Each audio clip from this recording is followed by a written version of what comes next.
हम एक हिंदू मंदिर में हैं।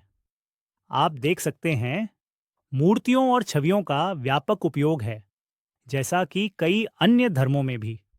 और हर छवि किसी देवता या उनके साथियों को दर्शाती है।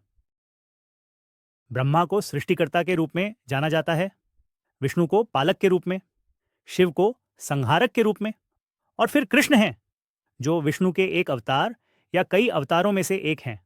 लेकिन कुछ के लिए कृष्ण ही सर्वोच्च ईश्वर हैं।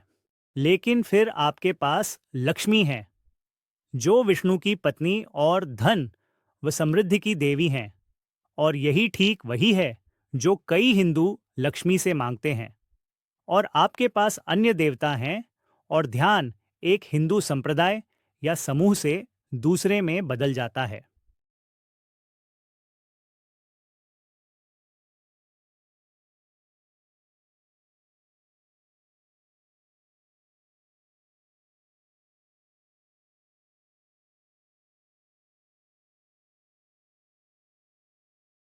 जानवरों को भी विभिन्न धर्मों में श्रद्धा और पूजा मिली है। इसका एक उदाहरण है हिंदू गणेश भगवान, जिनका शरीर मनुष्य का और सिर हाथी का है। दरअसल कई प्राचीन मिस्र के देवता आधे पशु और आधे मानव हैं। सर्पों और सांपों को भी प्राचीन मिस्र, अफ्रीकी, मूल अमेरिकी और यहाँ तक कि हिंदू परंपराओं में पूजा जाता रहा है।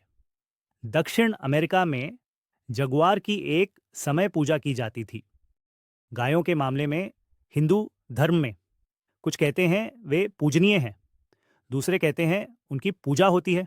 महात्मा गांधी ने अपनी मानव माँ और गाय के बीच तुलना करने के बाद गाय को प्राथमिकता दी और इसलिए कहा, हाँ, मैं गाय की पूजा करता हूँ और मैं गौ पूजा का बचाव करूंगा।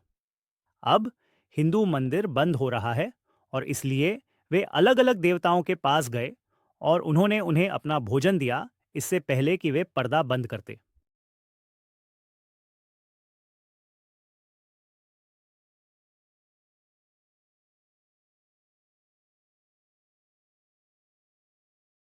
ईश्वर ने, जिसकी महिमा है, मानव जाति को उसकी शुरुआत से ही हजारों पैगंबर भेजे हैं, एक व्यापक पर सरल संदेश के साथ।